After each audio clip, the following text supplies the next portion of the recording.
Welcome to the Smart Tech Check podcast, hosted by Mark Vina, your home for candid, insightful, and provocative conversations about the smart home automation, security, smartphones, PC and console gaming, and much more. Hello, everyone. My name is Mark Vina, host of the Smart Tech Check podcast. Today is Friday, June 2nd, 2023, about 3 days before the big event on Monday with Apple WWDC.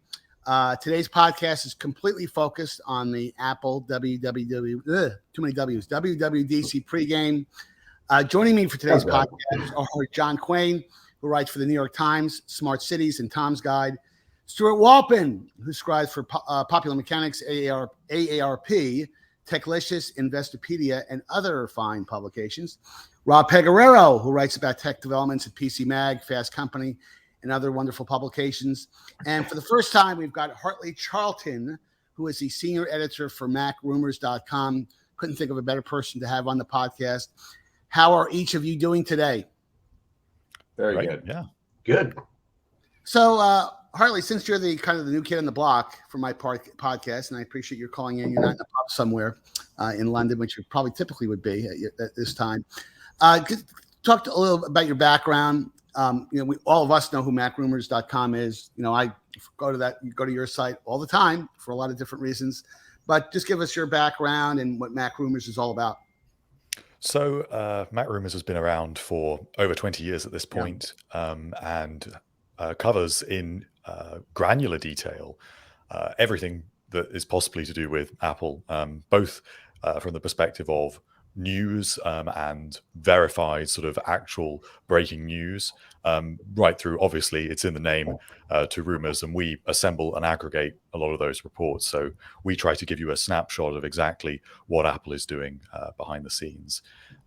Personally, I joined MacRumors nearly 4 years ago now, and I contribute to quite a lot that the website does. So the main thing is news coverage. That's the bread and butter, really. That's what gets me up in the morning, is the news coverage. But we also have the MacRumors Show podcast, which is something that we've enjoyed growing over the last few years. But there's all sorts of content that we host. We host things like a buyer's guide to help people make buying decisions about with relation to what is about to come out. So whether it's a good time to buy or not. So we're just sort of a repository for information to do with Apple. No, it's a great resource. It's a great resource. And I am sure you're going to be flying with information on Monday afternoon after the big reveal happens. So let me bring up some slides so we kind of organize a dialogue here. And Hartley, let me start with you. Why is this, regardless of what they reveal, and a lot of stuff has actually, come to light over the last couple of days, and we'll certainly get into that. But let's talk about, why it's so important for the rest of the industry in terms of this kind of focus on AR, VR, and what Apple's going to do. And by the way, there's going to be a lot more than AR, VR. Hartley and I were chatting about this before. I think there's a temptation to focus purely on the AR, VR component, but there's going to be a lot of other stuff, new MacBooks presumably, and obviously changes to the operating systems. But from your perspective, why is it so important in context of the rest of the industry from your vantage point? Well, I think there's multiple perspectives to this. The first point is that despite the hysteria around AR and VR, which I think possibly started maybe 5 to 7 years ago, it hasn't really taken off, at least not in terms of the mainstream. And while these devices have been iterated on by companies like Facebook, now Meta, they are not something that is in every home. They're not perceived to be a must-have device. And when you look at other markets that Apple has moved into, things like smartwatches, Apple has moved in and dominated those markets, and actually made smartwatches a viable market. The same goes with tablets. The same goes, of course, most infamously with smartphones. So it would suggest that maybe Apple can do it again, and it can revitalize what is otherwise a little bit of a disappointing and stagnant market. Right. The other reason, of course, is that Apple does have a habit of, if not leading with the direction of the industry, it certainly sort of sets the tone for where other companies need to meet a certain bar. And so if Apple is launching a whole new ecosystem, a whole new platform, that's really going to set a benchmark for the rest of the industry and where things move technologically, especially if Apple is viewing this as a platform that could one day replace something as ubiquitous as the iPhone. Stuart, your perspective? I agree with Hartley somewhat in that if anybody can awaken the moribund AR/VR market, it can certainly be Apple. But a couple of things. One, the rumored prices, and Hartley can check me on this, is that the rumored price of the Apple goggles will be $3,000, which is obviously way higher than the Sony or anybody else on the market, at least in the consumer marketplace.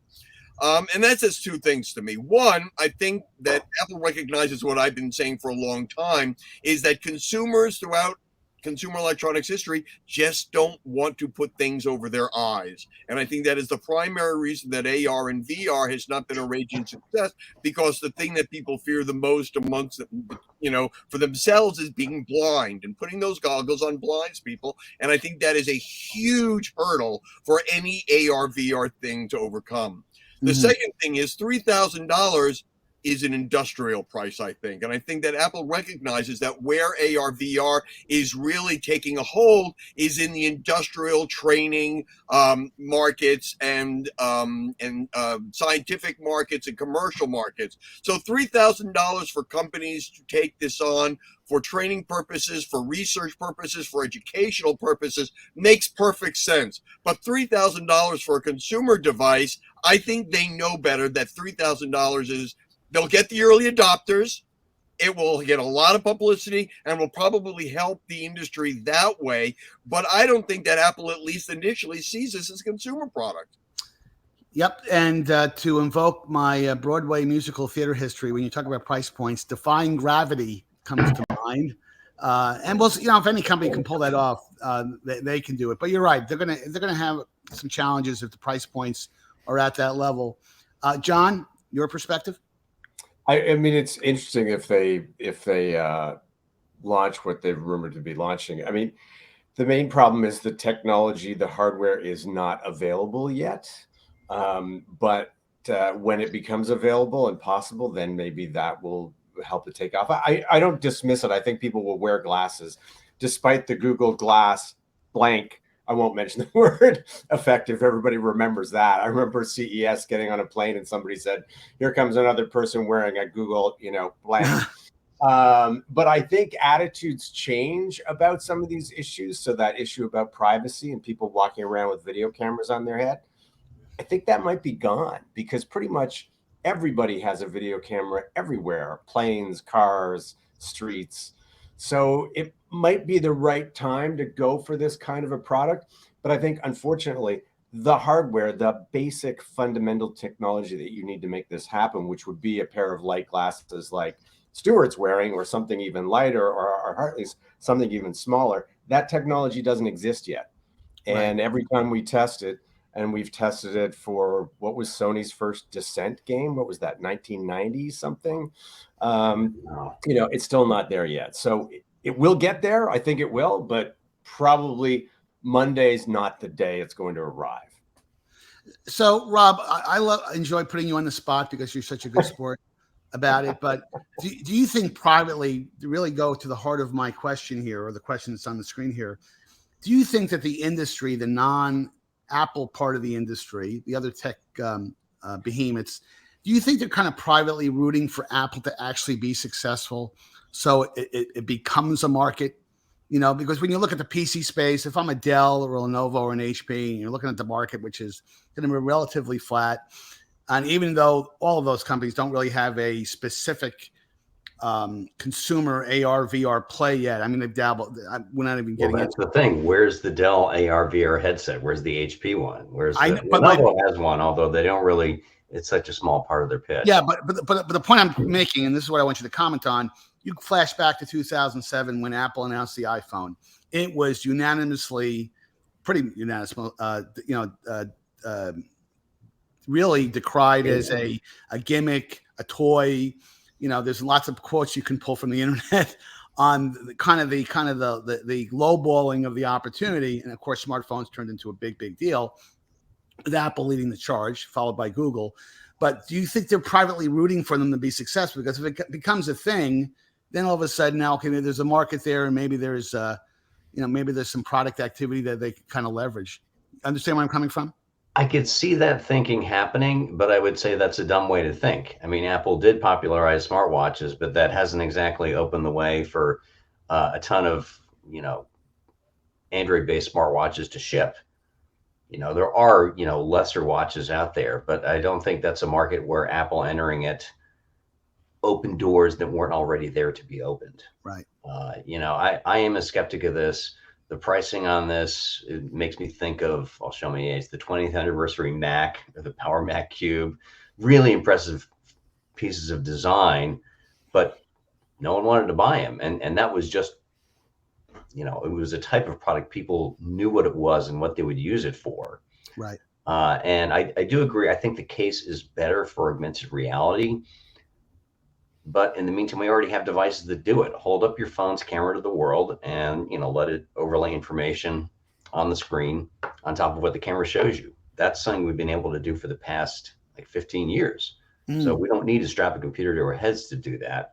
It certainly doesn't make me want to spend $3,000 or even $1,500 if it's the Apple selectively leaking a price twice the actual intended suggested retail. $1,500 is still a lot. And, I get that, but until we see what the price points are, I mean, even if it's $1,500 to your point versus $3,000, that's a high price point, and I get it. And by the way, for some of these usage models to be effective, you're going to need a couple of these things. So you're talking about doubling the price of whatever that MSRP is. But Mark, one other point, Mark. Sir. Sony obviously earlier this year released their second VR goggles for the PlayStation. And that has not met with overwhelming success either. And in gameplay, they had to cut back production reportedly about 20% because they simply were not selling as briskly as they thought they might. If game players aren't adopting VR goggles for the most popular gaming platform there is, I just don't see the hope for the rest of the industry, at least on the consumer side. Well, I'm going to tee this up for Hartley because I think it's all going to be about differentiation. It's going to be about usage models. It's going to be, I think it's going to be the ecosystem and apps. But, Hartley, let's talk a little bit about how if you had to look into your crystal ball before the event on Monday, how do you think they're going to differentiate themselves? I think there's a lot of ways in which it will differentiate itself. Hardware will be a major one, but I think there's two slightly more significant ones in terms of where this device will be positioned in the wider market. The first is the actual design, because this should be, if the rumors are to be believed, a major departure from what has been expected from equivalent headsets to date. I mean, it should be, we had a report just this week that it will be the most physically complicated device that Apple has ever had to manufacture, just because it is so thin and the tolerances are so narrow, because they have had to try and make something that is ultimately comfortable and surprisingly thin. And of course, this is partially the controversy around moving the battery to an external battery pack. So the design itself should be unlike anything else that is currently on the market in this space. And also, of course, Apple is known for its good design. And I don't know if you've seen Meta's most recently announced headset yesterday, but it is not a thing of beauty. No, whereas yes. Apple's is certainly should be at least rather a lot better looking. Right. And the other point is the ecosystem advantage. For a lot of people, I would count myself included, that are so deeply entrenched in the Apple ecosystem, I just couldn't buy a Meta headset. I've tried them, but the ecosystem is just too strong. And if you were telling me that I can get my iMessages on there, I can get synced apps through iCloud that I enjoy using on other platforms, I can use iCloud, I can use FaceTime, I can use all of these features. Suddenly that's an appealing package because it fits in the same way that an iPad fits in. An iPad isn't essential. It certainly isn't essential if you have a Mac and an iPhone. Those are arguably the only essentials. But there is room for an extra device like an Apple Watch, like an iPad, that you still want to buy because of that ecosystem advantage. And that is just something that Meta and other competitors just simply can't offer at this stage. So, John, let me give you a swing at this question. I mean, how do you think they're going to differentiate themselves, if you had to guess? Well, if they can, if there's a lighter or smaller, more portable version, definitely that would help. I just don't see how the technology is available yet. For all those reasons that we stated before about people not wanting to wear something on their face, etc. There are compelling use cases. The AR version of that, I think, is a pretty compelling use case that I've tested them for years, but they all involved external battery packs too. And you just feel kind of dorky walking around with them, which you don't with a smartphone, and I think we know what we want here. I think that the trouble is the technology companies are not able to deliver yet. With the smartphone, for example, we knew what we wanted. We talked about it for years, about information at your fingertips. Bill Gates talked about it. Everybody knew about it. They all read Snow Crash. And that's kind of what we're after. We're after that Snow Crash thing again. And that's what people are talking about. First one to deliver it wins, and I don't know whether Apple can do that or not. If they can, that would be astounding. It would be really impressive. But so far, nobody's really got the tech for it yet. But, Stuart, something just came to mind, and I agree with everything Hartley said in terms of, Apple is the kind of go-to company when it comes to product design. And by the way, the lever that they have, that few other companies, it's not that other companies can't find great product designers. When you kind of have the brand that Apple has, you can throw a lot of money at the bomb. And because, good design sometimes requires more costly materials. And if you're a company that lives just on the price point edge, it's really tough sometimes to make that investment. But if there is a skeptical part of me is that, I'm an AirPod Max guy. Love them since they've come out. The quality, the audio quality, I think they're the best headphones over-the-ear headphones on the market. Yet they are very heavy. I never take them on the road. I don't take them when I'm flying. I just, throw my Bose 700s in the bag. And, you wonder if there's a whole class of customers Apple missed with the AirPod Maxes because they're simply too heavy, So they're not perfect sometimes. So, Stuart, your take. Well, the most important aspect of any consumer electronics product is convenience. Convenience trumps quality, it trumps price, it trumps everything. So if Apple can make these easy to use, easy to connect, easy to play with, then they've conquered half the battle, because convenience always trumps every other aspect of a new consumer electronics. You make something easier for the consumer to use. But the problem with AR and VR is there's no benchmark. There's no foundation for how to make something easier that hasn't been adopted in the mainstream to begin with. So it's not necessarily the product that's the problem. It's the whole idea of VR in the mainstream consumer mindset. There simply hasn't been the Ready Player One effect that everybody had anticipated, that people would rush to be able to put themselves into a virtual world. Apparently, that's just not something the mainstream world, which has had multiple attempts to do over the years with a variety of number of products from different manufacturers. Now, some of that may be convenience. Again, you have to put something on your eyes. You have to have a clear room so you can move around in. You might have somebody else that you need to play with who also has to buy one of these things. There's some extra feeling things. So the creating a convenient VR world simply hasn't happened. And from the rumors that I've seen of this particular device, they look like ski goggles. So this is not something that you're going to wear outside, unless you're on the slopes, but then you can go virtual skiing. So I don't see it yet how they've solved the problems that already exist. And that is, one, the convenience side, and that external battery pack is going to be part of that. And two, convincing people that this is something that they want to do to begin with. And and they managed to do that with the iPhone. A lot of people said, oh, nobody's going to want to carry around such an expensive device. They did it with the iPad. It's so funny to go back to 2010 and read the reviews of the original iPad. They were scathing in their criticism. The watch was an easier sell, much easier. I was on the subway yesterday, and 5 people immediately standing around me all were wearing Apple Watches. But VR, it's not taking hold in the consumer conscious. This is something they want to do. But Rob, I want to pull Rob into this for a second. Don't you really think Apple knows all of this? And don't you think, and I'm not trying to defend them, but they have taken a long time to get to Monday.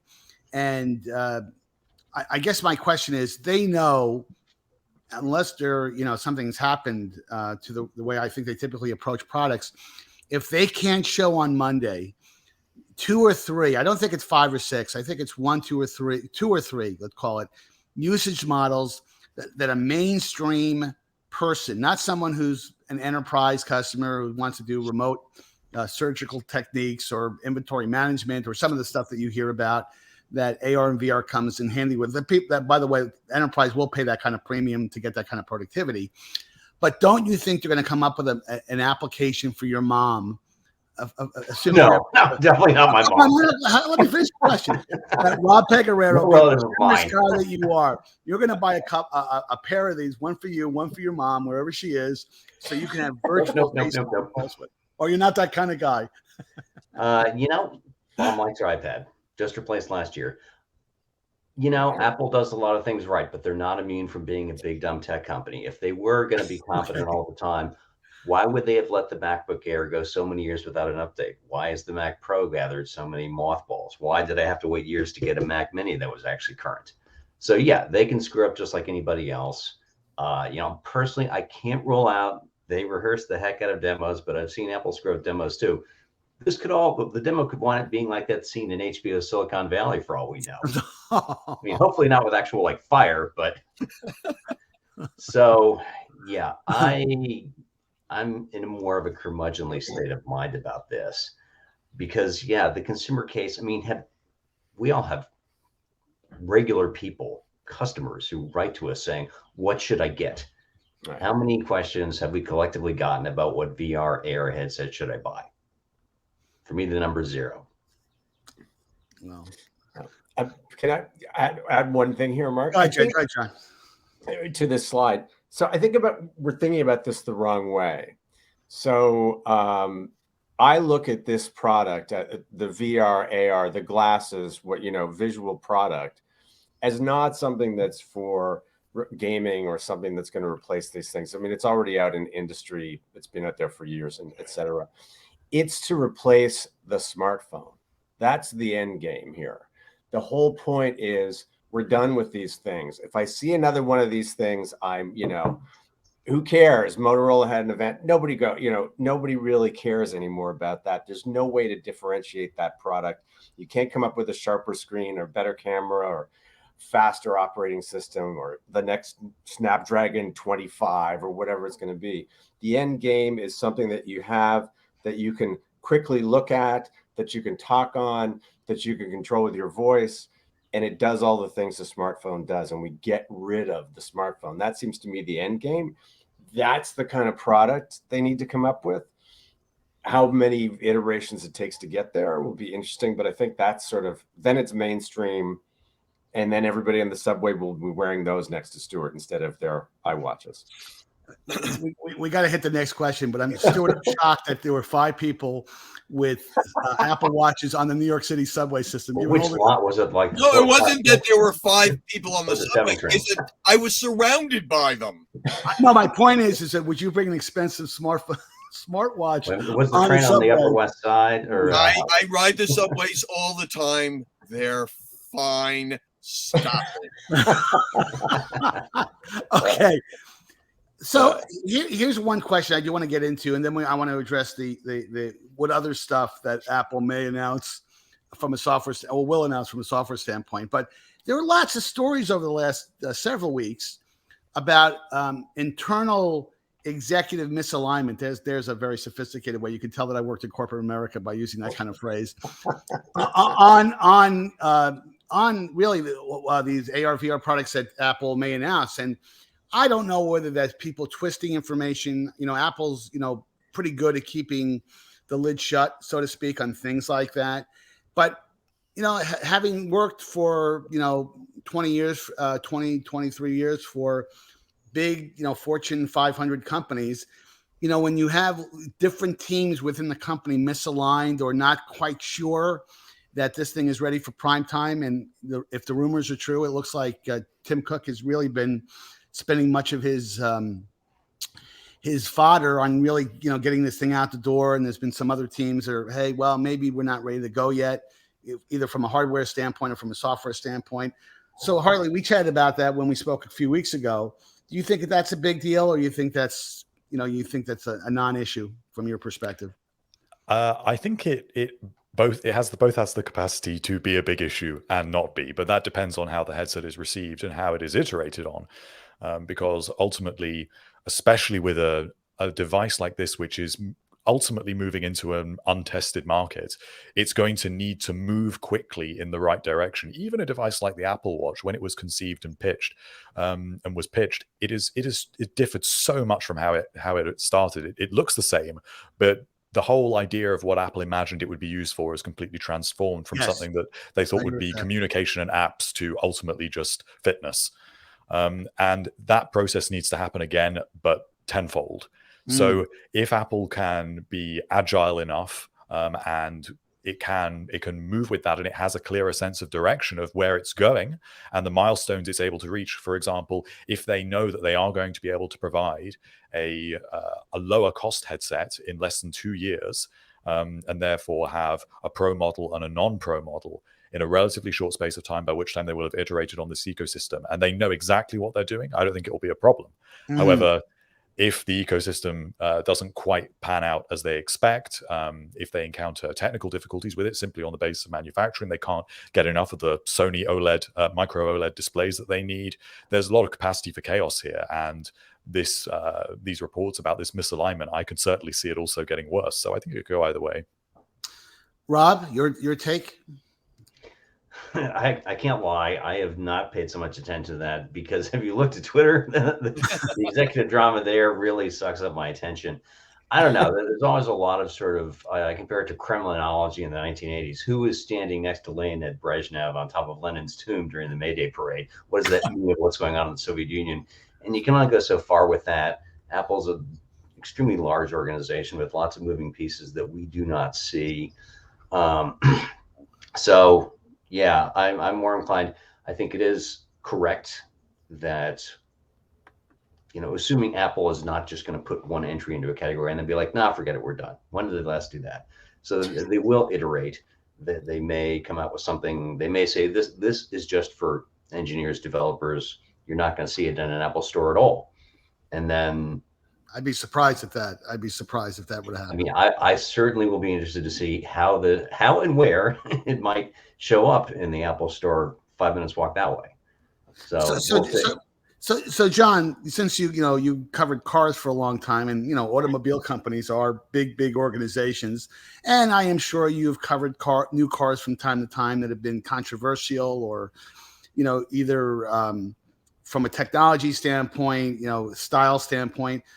Do you have any experiences from your side about executive misalignment in the auto space that may be kind of a parallel to what may be happening, based on these rumors, or am I off? Am I off base?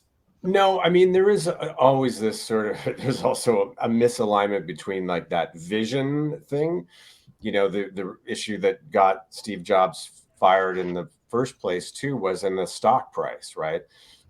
How long are you willing to hold on to that vision and really commit to it, compared to, we're going too far down this road on the stock price and issues, and we have to change horses.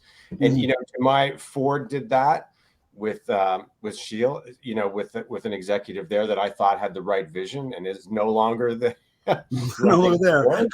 And I think Ford's made some terrible mistakes since then. I think they just made another one on charging. So is Apple in that sort of conundrum where they're not going to stick with the right person they need to stick with, even though it's going to take a long time? I think of people like Tony Fadell and people like that who came into that company and brought things, the iPod, and then all these other visions that, products that he brought in, really.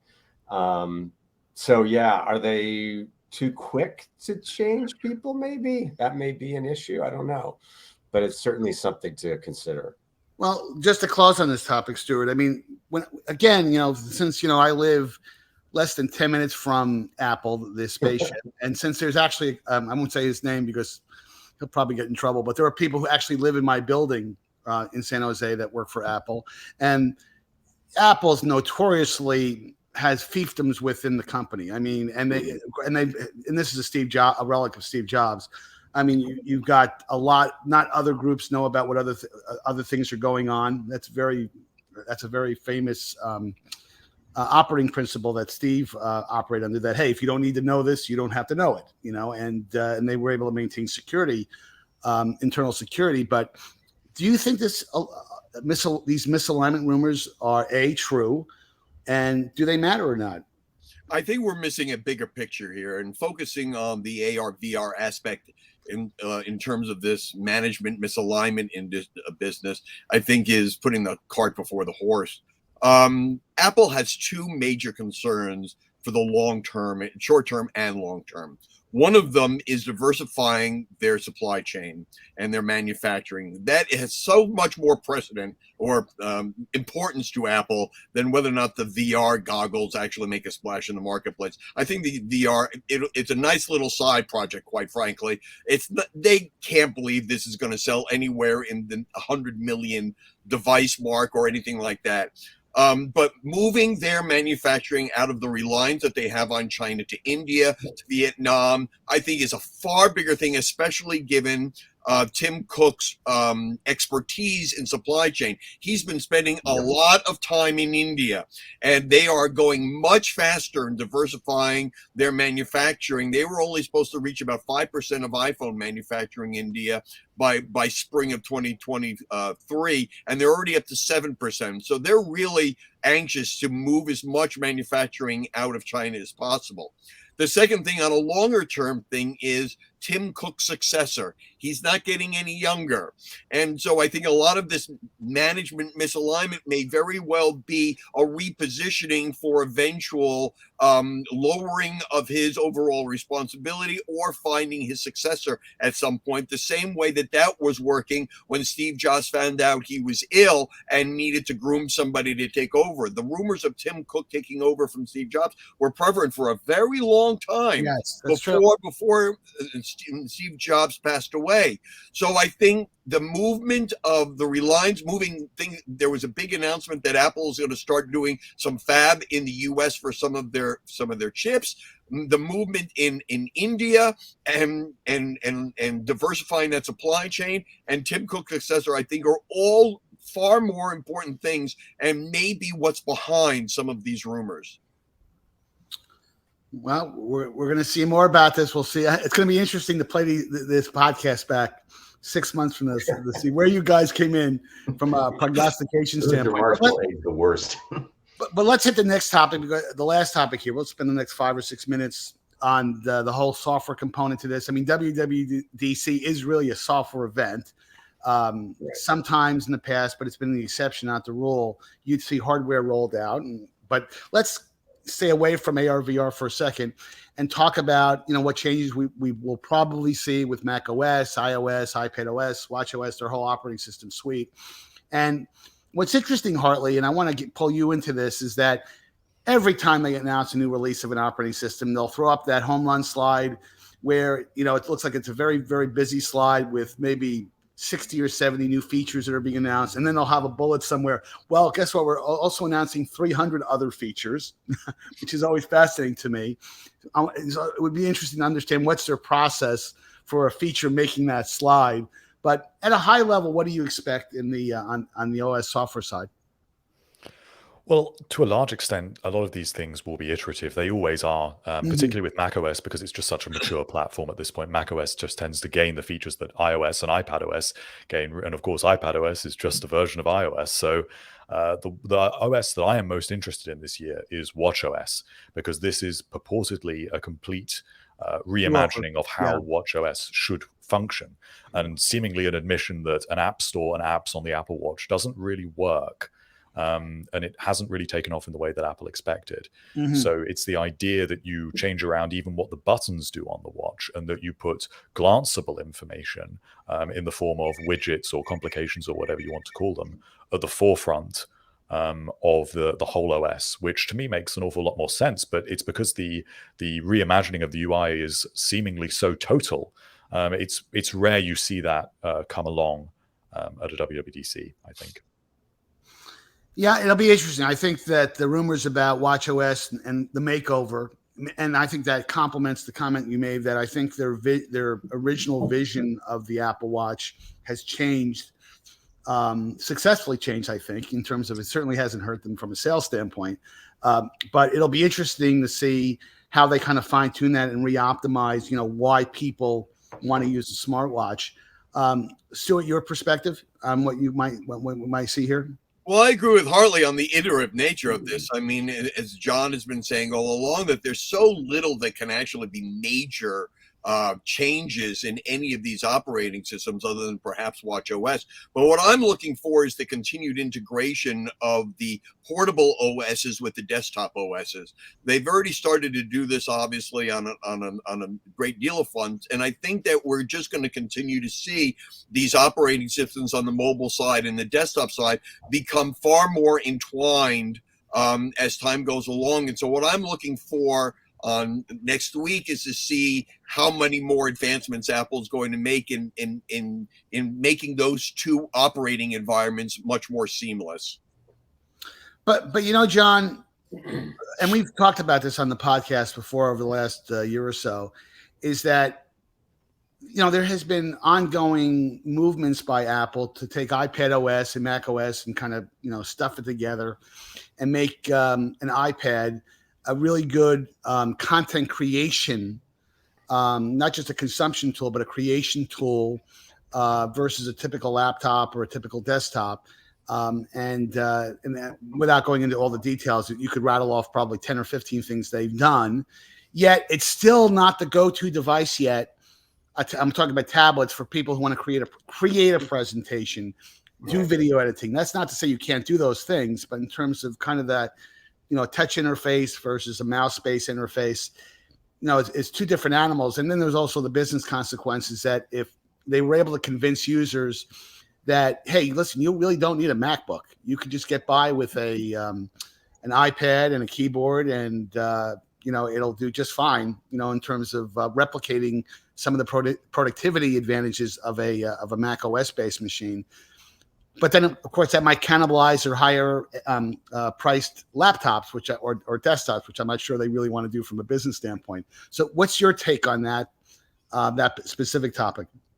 Yeah, I mean, I think the making it seamless, as Stuart's alluding to, and Hartley is making these OSs seamless so that they really do form more of an ecosystem is critical, and they'll continue to do that. But I don't see them cannibalizing iPads and I see them in the classroom too, at the university level at least.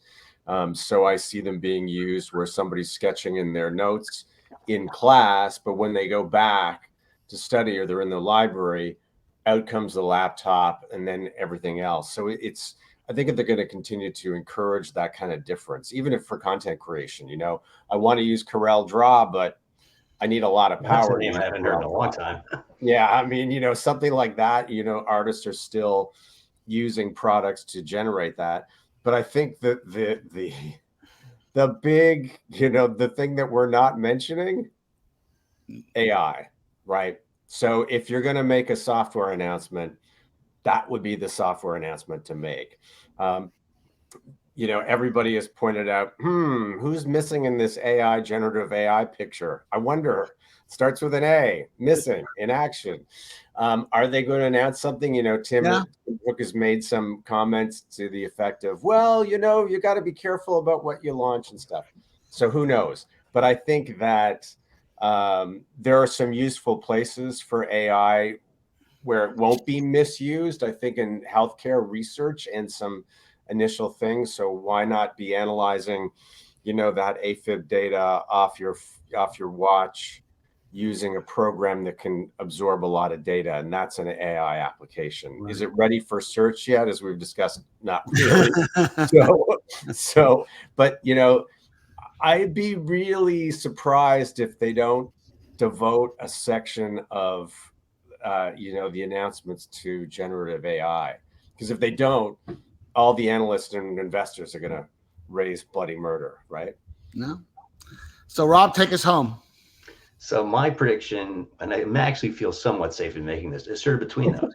ASCII support. Apple is one of the three big companies, along with Google and Microsoft, to say we're going to support this. We're going to let you authenticate your online sessions, just a tap of your fingerprint on your device, no password exchanged, and the support for passkeys in Mac OS and in iOS is nice. It was super easy signing into Kayak that way.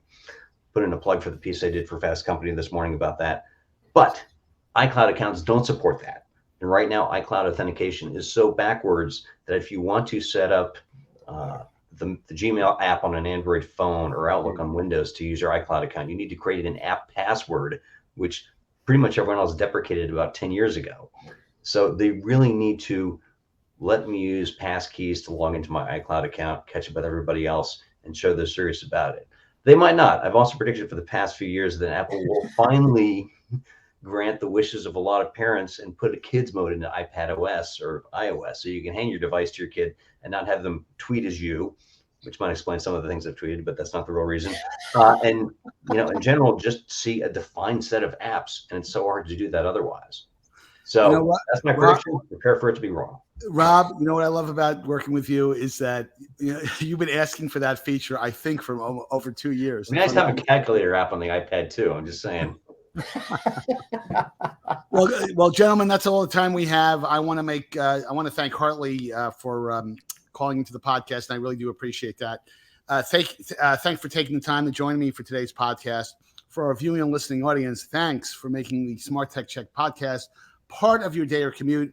Please make sure that you hit the like and subscribe buttons at the end of today's podcast, or use these convenient on-screen QR codes to connect with me. You can also follow me on Twitter at Mark Vina Tech Guy. And until next week and the Big Monday event, have a great week. Thanks, gentlemen. Thank you.